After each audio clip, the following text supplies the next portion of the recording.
कुछ तुम कहो कुछ हम कहें, चलती रहे ये बातें, एक एक करके आप सबसे होती रहे मुलाकातें।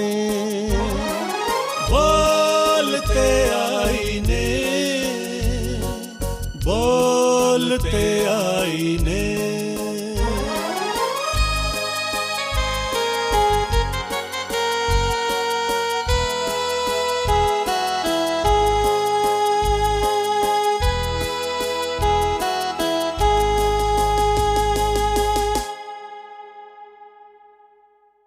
मैंने यूट्यूब चैनल के सारे दर्शकों को सैमसन डेविड का बहुत बहुत नमस्कार। दोस्तों, बोलते आने यूट्यूब चैनल जो है पूरी दुनिया में अपने मोहब्बत के पैगाम को हिंदुस्तान की मार्फत, जो यहाँ की सॉफ्ट पावर है, गंगा जमुनी तहजीब है, उसके थ्रू प्रचार प्रसार कर रहा है। इसमें music, dance, theatre, fine arts, literature, human cultural values, इस तरीके की जितनी शख्सियात हैं उनको हम जोड़ते हैं और मिलवाते हैं। उसी संदर्भ में आज एक बहुत ही अजीम फनकार हमारे साथ शामिल हैं, जो कि सिंथेसाइजर के इतने बड़े प्लेयर हैं कि हिंदुस्तान की जो सिंथेसाइजर क्लासिकल म्यूजिक बेस पे जो बजता है वो अपने में एक बहुत ही बड़ी शख्सियत है, एक लेजेंड है। इस सेलिब्रिटी को हम आज मिलवा रहे हैं। आपका नाम है पंडित विजय चंद्र जी। पंडित विजय चंद्र जी, आपका बहुत बहुत नमस्कार। बहुत आपको बोलते आने यूट्यूब चैनल की तरफ से जी।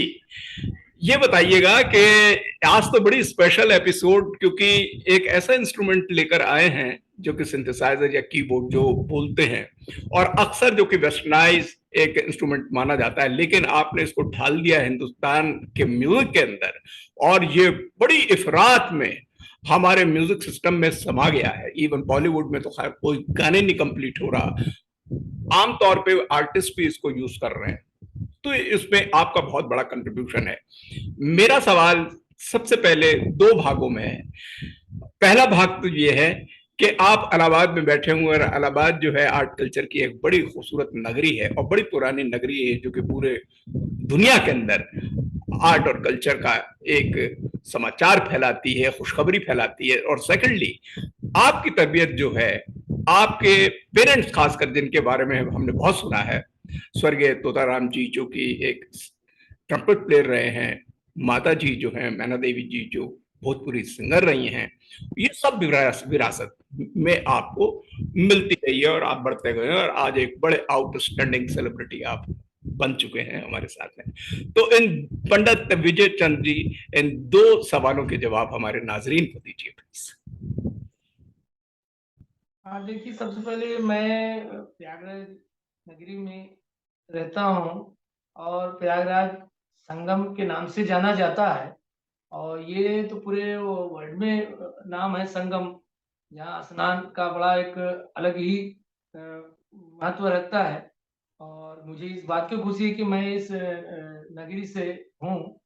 और वैसे हमारे पूर्वज बाबा और हमारे फादर स्वर्गीय तुकाराम जी और मदर, ये सब हमारे पुश्तैनी गाना बजाना होता रहा, और वो उन लोगों का आशीर्वाद से कुछ थोड़ा बहुत हमको भी मिला। तो ये मुझे इस बात की खुशी है सैमसन साहब। जी, बहुत अच्छी बात है। और परिवार का कैसा एक माहौल था शुरू से? कैसे आपका इंटरेस्ट पैदा हुआ और आप सिंथेसाइजर पे आ गए? तो किस तरीके से आपकी शुरुआती तालीम खासकर संगीत में रही? सबसे पहले तो मैं ये कहूंगा कि हमारे फादर जो है वो ट्रम्पेट में क्लासिकल बजाते थे। अच्छा, तो ये अपने आप में एक भी एक अद्भुत रहा है बड़ी कि बात। वेस्टर्न इंस्ट्रूमेंट क्लासिकल बजाना थोड़ा सा बड़ा टफ काम था बिल्कुल ठीक। और बहुत मुश्किल काम। तो वो क्या करते थे, वो उनका नियम था। हम लोग बचपन में छोटे थे, तकरीबन 5-6 साल के। तो उस समय वो सुबह 4 बजे भोर में, चाहे वो ठंडी हो, चाहे बरसात हो, चाहे गर्मी हो, तो वो उनका नियम रहता था कि वो 4 बजे से लेके 2 घंटा वो 6 बजे तक वो बजाते थे। रोज वो साधना करते थे, रियाज करते थे ट्रम्पेट पे। तो हम लोग सुनते थे 5, 6, 7 साल की उम्र में कि हमारे फादर जो है इस तरह के बजाते हैं। तो उस समय इस साज का कोई मान्य नहीं था, कोई ग्रेड नहीं था और उस समय कीबोर्ड भी नहीं निकला हुआ था। तो कीबोर्ड तो हमारे समय में आया है। तो पहले पियानो अकॉर्डियन होता था। तो हमारे फादर जो है वो रियाज़ करते तो हमारे कान में पड़ती थे। तो ये हुआ कि भई हमारे घर में गाना बजाना होता है, तो फिर क्यों नहीं इसको सीखा जाए। तो फिर हमने कुछ उम्र से मतलब बचपन से ही सीखना शुरू किया। वो भी सीखना शुरू किया मैंने पहले पियानो अकॉर्डियन बजाता था, तो ये कीबोर्ड नहीं होता था। तो फिर मैंने उसको सीखा और बजाना भी शुरू किया। फिर बाद में धीरे-धीरे ये कीबोर्ड आया। सबसे पहले इंडिया में कीबोर्ड जो है, वो कैसियो के नाम से जाना जाता है। तो कैसियो कंपनी ने वो कीबोर्ड निकाला छोटे से साइज़ में। बिल्कुल ठीक कह रहे तो हैं। वो बड़े तरह के वो मतलब टोन निकलते थे। कई तरह के मतलब वेस्टर्नाइज़्ड टोन उसमें फैंटेसी वगैरह-वगैरह सब में बजते थे। तो ये होता था कि बड़ा अच्छा लग रहा है। तो उसको धीरे-धीरे हम उसको शुरू किया। बस ये हुआ कि अब पियानो अकॉर्डियन जो है, वो थोड़ा-सा वेट था। तो फिर हुआ कि ये धीरे-धीरे साइज़ भी बढ़ता गया ये कीबोर्ड का और इसको हम अपनाने लगे। तो फिर बाद में 5-6 साल के बाद बड़े-बड़े साइज़ के आने लगे। तो फिर मैंने कहा कि इसको इस पे बजाया जाए और इसपे कुछ शास्त्रीय संगीत अपने भारतीय शास्त्रीय संगीत को अपनाया जाए। तो ये हमारा रहा। तो अब ये हमारे किस्मत में रहा कि भाई इसको साज को ऐसा करने का। तो मैंने साधना किया, बाकायदा सीखा। तो आपके सामने जो भी है, आपके सामने है। Very good, very nice. अच्छा पंडित जी, ये बताइए कि जनरली हमारे सारे प्रोग्राम जो होते हैं उसमें आर्टिस्ट आते हैं, परफॉर्मिंग आर्टिस्ट खासकर, और उस पे हम गुजारिश या निवेदन ये करते हैं कि कुछ ना कुछ परफॉर्म भी। और कीबोर्ड को हम देख रहे हैं और इतना खूबसूरत कीबोर्ड आपके सामने रखा हुआ है कि ये एक ऐसा वक्त है, मेरे जी में आ रहा है कोई ऐसी राग आपसे इम्प्रॉम्प्टू इसी वक्त में रिक्वेस्ट करूं। मेरे प्रिय राग और मेरे तमाम नाजरीन के लिए भी अच्छी लगेगी, एक मारवा है, उसके ऊपर छोटा सा आप एक बंदिश प्लीज सुनाइए। ज़रूर, मैं ज़रूर पेश कर रहा हूँ।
Fantastic, fabulous rendition. पंडित जी, बहुत बहुत खूबसूरत लगा राग मारवा को जो आपने पेश किया हमारे नाजरीन के लिए। जितने सामीन पूरी दुनिया से इस वक्त प्रोग्राम को, पंडित विजय चंद्र जी जो इलाहाबाद से जुड़े हुए हैं, एक सिंथेसाइजर के स्पेशलिस्ट हैं, वो इस वक्त जुड़े हुए हैं। तो ये अभी राग मारवा जो है आपने पेश करा। पंडित जी, मैं एक और सवाल आपके सामने लेकर आ रहा हूं, और वो ये है कि आपका काफी अच्छा एक्सपीरियंस जो बॉलीवुड में भी रहा है, और विशेषकर जो है लक्ष्मीकांत प्यारेलाल जी के साथ आपका रहा, और प्यारेलाल जी के साथ आपने काफी टाइम भी बिताया, और उनकी शायद कुछ फिल्में भी आई थी, शायद उनके अंदर भी कुछ एक्सपीरियंस रहा हो। तो मैं एक टिप्पणी ये जरूर चाहूंगा, क्योंकि लक्ष्मीकांत प्यारेलाल जो हैं हमारे पूरे बॉलीवुड फिल्म इंडस्ट्रीज के एक बहुत ही जाने माने संगीत निर्देशक रहे हैं, और एक से एक कॉम्पोजिशन से एक गाने उनके दिए हैं। तो उन पे थोड़ा प्रकाश डालिए प्लीज। देखिए, सबसे पहले मैं उनका भाई, मैं भक्त भी हूँ लक्ष्मीकांत प्यारेलाल जी, क्या बात। मैं बड़े प्रशंसक भी हूँ, और मेरा सौभाग्य रहा कि उनके सानिध्य में मैं एक फिल्म है बेदर्दी, फिल्म है 1993 की मूवी थी बेदर्दी, अजय देवगन की फिल्म थी, उसमें बैकग्राउंड बजाने का मुझे अवसर मिला। अच्छा। तो मेरा सौभाग्य था ये बस, तो वो था कि मैं वो हमने उनके साथ काम किया। बहुत अच्छा, बहुत अच्छा। कि मुझे जी जी जी जी जी जी जी जी। तो कैसा व्यक्तित्व है, उनकी पर्सनालिटी कैसी है, किस तरीका मिजाज है, ताकि हमारे नाजरीन को पता चले, जब इतने बड़े आदमियों के साथ रहे कैसा लगा उनसे मिलके। देखिए, लक्ष्मीकांत प्यारेलाल जी का जो एक नाम है, वो अलग ही एक तरह के नाम, इतना प्यारा नाम है कि वो आदमी एक नाम लेता नहीं, वो जो भी आदमी लेता है तो लक्ष्मीकांत प्यारेलाल दोनों जो आदमी को नाम लेते हैं। तो ये तो प्यारा नाम है, और उसमें इन लोगों का जो नेचर है, बड़े सरल, बड़े सज्जन, बड़े शालीनता से बातें करते हैं, वो भी बड़े संगीतमय ही बात करते हैं। तो एक बार हमको ये बुलवाए थे प्यारेलाल जी, तो मैं उनके पास गया था, फिर मैं बातचीत भी उनसे डिस्कस किया म्यूजिक के विषय में, तो बता रहे थे, उन्होंने ये भी कहा कि देखिए विजय जी, हम लोग कुछ भी बातें करते हैं तो वो अ, संगीतमय ही बातें करते हैं। हमने कहा अच्छी बात है भाई, संगीतमय रहना चाहिए, हम लोग संगीतज्ञ हैं तो संगीतमय ही बातें होती रहनी चाहिए। तो ये रहा है। नहीं, बड़ी बात है। और ये देखिए, खूबसूरती ये है कि आम आदमी जो है इतना कॉम्प्लेक्स हो चुका है आजकल के जीवन में, कि जहां कहीं जाओगे पॉलिटिक्स की बात करता है, रिलीजन की बात करता है, लड़ाई झगड़े की बात करता है, लेकिन जो स्वीटनेस या मिठाई की वाली बात जो करता है वो, और सादगी की जो बात करता है वो, प्यारेलाल जी का जिस तरीके से जिक्र करा, कि बल्कि जिक्र मुरादाबादी साहब का एक शेर याद आ रहा है सादगी पे। हाँ, हाँ, कि आदमी आदमी से मिलता है, दिल मगर कम किसी से मिलता है, और भूल जाता हूं मैं लाख उसके सितम, वो इस सादगी से मिलता है। तो उनकी सादगी पे फिदा ये शेर मैंने आपके सामने पेश किया, तो उनको मुबारक। जी बहुत अच्छे, बहुत जी। अच्छा पंडित जी, ये बताइए कि ये तो आपका एक्सपीरियंस बॉलीवुड में लक्ष्मीकांत प्यारेलाल साहब के साथ हुआ, अलावा इसके और भी कुछ लोगों के साथ आपके रहे, या अनूप जलोटा जी हैं, या दूसरे कुछ जो मैंने देखी आपकी वीडियोस यूट्यूब पे बहुत सारी हैं, एक दो के बारे में अपना बताइए एक्सपीरियंस, और कैसा रहा तजर्बा। देखिए, इन लोगों के साथ ये भी लोग बड़े लेजेंड थे, हैं ये अनूप जलोटा जी, इनाज मिसानी जी, अहमद हुसैन मोहम्मद जी, और हमारे सखावत हुसैन जी, और मैं नाम लूंगा वो हरिहरन जी। तो ये लोग साथ में साथ में संगत करने का एक अवसर भी मिला था, तो मैंने अच्छा। वो भी किया। तो बड़े अच्छे लोग थे, बड़े सुरीले लोग हैं, हाँ, तो ये बड़ा अच्छा अनुभव रहा हम लोग साथ संगत में करने का, तो बड़ा आनंद भी आता था साथ ही साथ। कमाल है। नहीं, ये तो देखिए, आप बेशक मुख्तसर में आप डिस्क्राइब कर रहे हैं, लेकिन जब आप कहते हैं सुरीले, और सुरीला होना ही एक स्वीटनेस, मेलोडियस जिसे कहते हैं, मेलोडी को प्रस्तुत, और जिसकी मेलोडिक पर्सनालिटी होती है उससे आदमी आगे बढ़ के बात करता है, और लगता है और कोई अल्टीरियर मोटिव नहीं होता कि मुझको उससे ये चाहिए वो चाहिए, आपका बिहेवियर और सुर जो है वो ईश्वर। तो ये तमाम चीजें। अच्छा, इस मौके पे मैं आपसे गुजारिश करना चाहूंगा, क्लासिकल के बाद एक सेमी क्लासिकल में जो भी आपको पसंद आए, एक छोटी सी बंदिश हमारे नाजरीन के सामने प्लीज पेश कीजिएगा। क्लासिकल, सेमी क्लासिकल में कर दीजिए कुछ भी। अच्छा क्या? अच्छा अच्छा ठीक। क्या? एक हमारे फादर बजाते थे जी। भैरवी, आज भैरवी धुन बजाते थे। क्या बात है। तो बड़ा ये राग है वो, अरे वाह, मैं तो रागों की राग उनका है। बजाया हुआ बजा रहा हूँ आपके बीच। जी।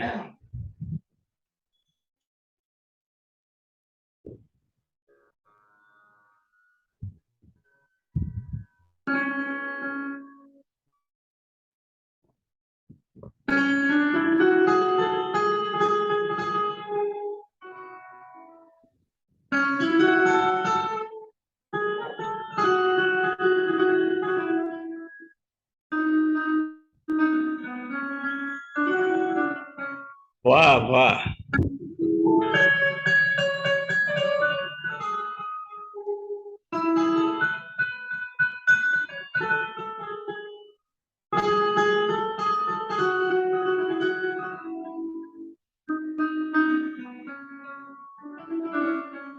क्या बात है।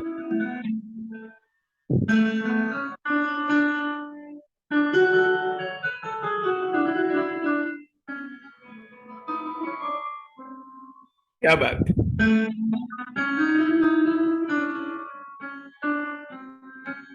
जी।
वाह वाह वाह, बहुत बहुत खूबसूरत, बहुत खूबसूरत, बहुत अच्छा। दर्शक जुड़े हुए हैं इस वक्त, आपको एक बार फिर मैं बता दूं कि पंडित विजय चंद्रा जी इलाहाबाद से हमारे साथ जुड़े हुए हैं, और ये एक ऐसे वाहिद आदमी हैं या शख्सियत हैं पूरे हिंदुस्तान में जो कि सबसे ज्यादा पॉपुलर और सबसे पहले ये व्यक्ति हैं जिन्होंने सिंथेसाइजर को बनाया।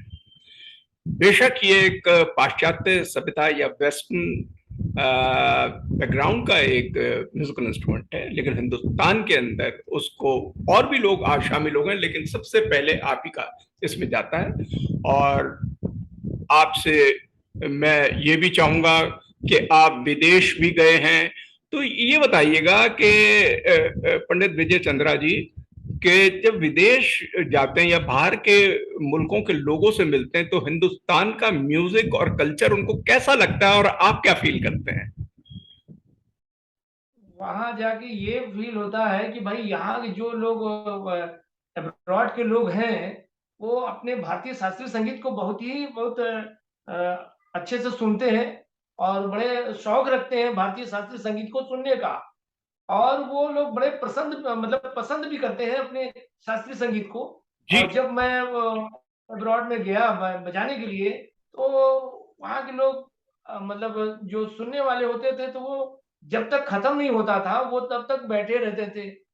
ऐसे उनके वो था कि क्लासिकल के प्रति वो बहुत अच्छे उनका वो रहता था कि भाई शौक ही हमको सुनना है। बड़े पूर्वक से सुनते थे अब्रॉड के लोग। जी जी जी जी जी जी। जब हम ये बात कर रहे हैं, एक और नोटेबल पॉइंट जो हमने देखा है बाहर के मुल्कों में, कि हिंदुस्तानी जो तहजीब है और यहाँ का संगीत हाँ और आर्ट है, इसमें आध्यात्म जो छुपा हुआ है या तसव्वुफ की फीलिंग जो छुपी हुई है, ईश्वर और सुर का मिलाप जो होता है, वो एक बहुत ही अनुपम और एक अद्भुत और एक अद्भुत एक बात है, जो कि हम है अपने हिंदुस्तानी म्यूजिक पे हम हमारा सीना चौड़ा हो जाता है, बड़ा सर जो है ऊपर गर्व से उड़ जाता है। इस आध्यात्म को मैं ये चाहूंगा कि क्यों ना, इस वक्त सिंथेसाइजर भी है, आप बैठे, हमने तो आपके भजन भी बहुत सुने, यूट्यूब पे हैं या आपके प्रोग्रामों में कई बजाए हैं, अनूप जलोटा जी के साथ आपने काफी बजाया है। मुझे ये बड़ी प्रसन्नता होगी हमारे जितने भी हमारे दर्शक हैं उनके लिए, कोई भजन प्लीज आप प्रस्तुत कीजिएगा। जरूर, मैं सुनाता हूँ। अनूप जलोटा जी के ही भजन में सुना दे रहा हूँ, वो फेमस भजन है। और देखिए, एक तो जो सुर की बात होती है, सुर पूरे वर्ल्ड में एक ही है। जो 7 सुर है, वो पूरे 12 सुर होते हैं, जिसमें अपनी जो भारतीय संगीत में वो 7 सुर से ही राग बनते हैं, बंदिश बनते हैं। तो सुर तो एक ही है, भाषाएं अलग अलग हो जाती है। तो हम लोग जो संगीत सुनते हैं, तो संगीत का कोई भाषा नहीं होता, भाषा एक संगीत अपने आप में अलग होता है। तो अपनी भारतीय शास्त्रीय संगीत वो अलग है ना, वेस्टर्न संगीत अलग है। तो मैं एक आपने जैसे कहा कि भाई भजन सुनाने के, अनूप जलोटा जी का भजन मैं पेश कर रहा हूँ। पायो जी मैंने राम रतन धन पायो। क्या आप लोग सुने होंगे। वाह वाह वाह, प्लीज।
यहाँ खूबसूरत, ब्यूटीफुल, दिस इज, इतना अच्छा प्रस्तुतिकरण आपने इस भजन का करा। पायो जी मैंने राम रतन धन पाया, क्या खूबसूरती से आपने इसको बजाया है। अच्छा पंडित विजय चंद्रा जी, एक और जहन में अभी मेरे सवाल आया कि एक बार ही आपसे डिस्कशन हो रहा था लद्दाख के प्रोग्राम के बारे में, क्योंकि मेमोरीज तो आपकी बहुत हैं, बहुत यादगार पल हैं, इतना लंबा सफर आपने करा, लद्दाख के विषय में थोड़ा जो प्रोग्राम है उसके बारे में थोड़ा बताइए। लद्दाख में मैं गया था परफॉर्म करने के लिए। वहाँ कारगिल के कार्यक्रम था पिछले साल। तो कारगिल में हम लोग गए थे परफॉर्म करने के लिए, और मैं गया था, मेरे बेटे गए थे। वो सिंगिंग करते हैं और बॉलीवुड को वो ज्यादा फॉलो करते हैं। तो हम दोनों ही गए थे वहाँ परफॉर्म करने के लिए जी। लद्दाख में। तो वहाँ का भी बड़ा अच्छा एक्सपीरियंस रहा। मेरे बेटे ने खुद एक गीत पेश किए थे, वो मुझे भारत कहते हैं। जी। उन्होंने इस गीत को कंपोज भी किया था, खुद सिंगिंग भी किए थे वहाँ पे। उसके बाद फिर मेरा कार्यक्रम लेह में हुआ था, अपना कीबोर्ड का। तो ये बड़ा अच्छा रहा। वहाँ पे लद्दाख में कारगिल में वो आए थे करण जौहर जी और सिद्धार्थ मल्होत्रा, हीरो हमारे एक्टर। और ये एक फिल्म आई थी शेरशाह, उस फिल्म के लिए ये दोनों आए थे वो प्रमोट करने के लिए। तो हम लोग से मुलाकात हुई थी, बातचीत भी हुई थी। तो वो सुन रहे थे, हमारे बेटे गा रहे थे, मुझे भारत कहते हैं, ये बोल था। तो बहुत ही अच्छा उन्होंने गाए, और सब लोगों ने बड़ा पसंद किया। वहाँ के जितने भी लोग थे आर्मी के, सब लोगों ने पसंद किया। ये सॉन्ग बहुत ही अलग था कारगिल में, ये बहुत ही अच्छा रहा। जी जी जी जी। अच्छा, अब एक जहन में मेरे और बात आ रही है कि जो हमारा अपकमिंग यूथ है, खासकर युवा जो है, हाँ ये संगीत के प्रति बड़ी रुचि है उनकी, लेकिन साथ में कुछ ऐसे भी पॉइंट्स हैं जिनकी वजह से शायद नेगेटिव हों, और वो किस तरीके का वो म्यूजिक फॉलो भी करते हैं जो कि शायद वो इतना सार्थक और इतना अच्छा फलदायक ना हो। और कुछ जो है एक से एक, क्योंकि आजकल तो इंटरनेट की दुनिया है, यूट्यूब पे है, सब कुछ है, लेकिन इन तमाम के सम्मिश्रण से आपका एक्सपीरियंस जो तजर्बा है, उससे मैं ये अपने नाजरीन के सामने ये बात की जरूर चाहूंगा कि उनको क्या हिदायत या टिप्स दे सकते हैं, क्या उनकी साधना, क्या उनका रियाज और किस प्रकार का उनको ज्ञान होना चाहिए, इस पे आप टिप्पणी जरूर डालिए युवाओं के लिए। देखिए, आज के जो युवा लोग हैं वो वेस्टर्न की तरफ जा रहे हैं। तो वेस्टर्न की तरफ जाने का मतलब ये होता है ना, अपनी भारतीय शास्त्रीय संगीत जो है ना, जी। वो थोड़ा वो मतलब अलग कर रहे हैं। तो वो मेरा कहना ये है कि देखिए, भारतीय शास्त्रीय संगीत अपने आप में एक अलग संगीत है और ये मेरा मानना भी है। तो आज मैं अपने देखिए, मैं अपने भारतीय शास्त्रीय संगीत को वेस्टर्न इंस्ट्रूमेंट पे ही मैं प्ले करता हूँ। तो और मैं युवा लोगों से ये कहना चाहूँगा कि भाई देखिए, जितने भी गाने बनते हैं, चाहे वो भजन हो, फ़िल्मी गीत हो, ग़ज़ल हो, तो बिना शास्त्रीय संगीत के वो बनते नहीं हैं। तो हमारा कहना है कि भाई जो भी आदमी अगर गाए-बजाए, तो अपनी शास्त्रीय संगीत थोड़ा बहुत सीख कर ही उसको गाना-बजाना करना चाहिए। ये हमारे मतलब युवा लोगों से कहना है। तो कुछ लोग तो ऐसे युवा लोग हैं कि वो चाहे गाना आ गया, गाना या बजाना, तो वो सोचते हैं कि मुझे गाना बजाना आ गया, मगर वो साधना नहीं करना चाहते। बिना साधना के कुछ हो ही नहीं सकता। ठीक है। हमारा अपना जो शास्त्रीय संगीत है, वो साधना तो बहुत ही मस्ट है कि ज़रूरी है, बिना साधना के कुछ नहीं होता। बहुत तो सही। वो करना चाहिए युवा लोगों से, मैं ये कहूँगा। Very good, very good. अच्छा पंडित जी, अब हमारा प्रोग्राम जो है बिल्कुल इख्तिताम के उस पे पहुंच चुका है। मैं आखिर में आपसे एक रिक्वेस्ट और करना चाहूंगा, क्योंकि आपने क्लासिकल बजाया, सेमी क्लासिकल बजाया, लाइट बजाया, भजन बजाया, सब कुछ कर दिया, तो एक फोक जो है, लोक संगीत जिसे कहते हैं, उसमें ही आत्मा छुपी हुई है। क्योंकि हमारा संगीत जो कहा जाता है ये है कि जो लोक संगीत से ही सबसे शुरुआत पैदा हुई, फिर ध्रुपद आया, फिर हमारा ख्याल आया, फिर सेमी क्लासिकल आया, फिर हमारे गीत, भजन और नगमे, ये तमाम चीजें, गजलें, ये बाद में आई। तो लोक जो कि मिट्टी से जुड़ा हुआ, उस पर कोई ऐसी पेश कीजिएगा हमारे लिए, और आखिरी में जो जाते जाते आप कहना चाहें हमारे नाजरीन को, आप बता सकते हैं, और एक फोक की कोई धुन जरूर बजाइएगा।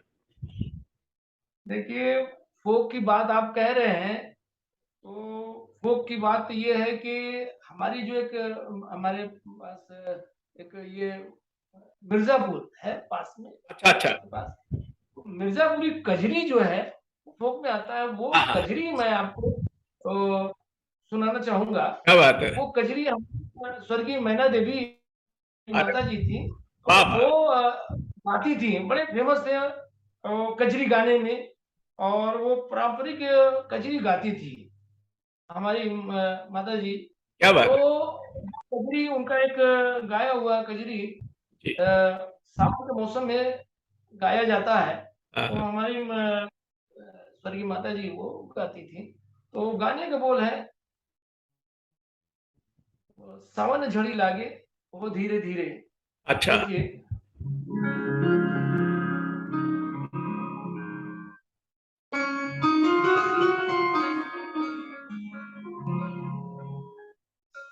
सावन झड़ी लागे वो धीरे धीरे, क्या बात। सावन झड़ी लागे वो धीरे धीरे,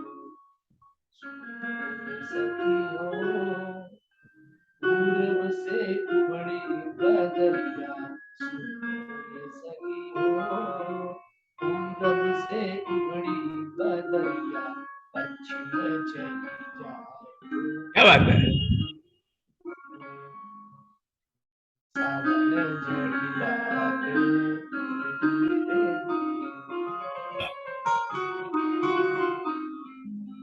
तो ये है कजरी फोक, जी, बहुत ही हाँ, क्या बात है। देखिए, आपने मिर्जापुर का नाम लिया उत्तर प्रदेश में, और वहाँ की ये जो एक फेमस गाई जाती है कजरी, और सावन का महीना भी है और बारिश का मौसम है, तो कितना सुहाना लग रहा है। आपका बड़ा रेंडिशन जो जी हमारे माता जी का बहुत ही नाम था आज मिर्जापुर में, जी और बड़े अच्छे से गाते थे। उस जमाने में बहुत ही लोग सुनने के लिए आते थे, बड़े बड़े शहरों से आते थे मिर्जापुरी कजरी सुनने के लिए। क्या तो बात है। हर साल जो है कजरी का एक वो मेला लगता था हमारे मिर्जापुर में। अच्छा, तो हर घर में गाया बजाया जाता था। एक वो प्रथा रहा है कि वहां पे मिर्जापुर में हर चौराहे पे 10-10 औरतें, 4-4 औरतें वो गा कर वो अपने वो मतलब त्योहार को मनाती थी। जी, ऐसा प्रथा था। अच्छा, तो हमारी माता जी वो गाती भी थी, और वो उन्होंने कजरी को काफी वो उसने उन्होंने आगे बढ़ाया, ऐसा रहा है। Beautiful beautiful. बहुत अच्छा आपने एक्सप्लेन करा पंडित जी। और जिस तरीके से मैंने कहा कि इस वक्त इख्तिताम हो रहा है हमारे इस प्रोग्राम का, हम बहुत बहुत धन्यवाद प्रस्तुत करना चाहते हैं बोलते हैं यूट्यूब चैनल की ओर से पंडित विजय चंद्रा जी का, जो कि इलाहाबाद से हमारे साथ सीधे जुड़े हुए थे और एक सिंथेसाइजर के स्पेशलिस्ट और एक्सपोनेंट हैं। तो हम आपका बहुत बहुत शुक्रिया अदा करना चाहते हैं पंडित जी कि आपने शोभा बढ़ाई और जीनत बढ़ाई हमारे बोलते आने की इस विशेष श्रृंखला की। Thank you very very much. Thank you so much. बहुत धन्यवाद। Thank you okay okay, thank you. Thank you.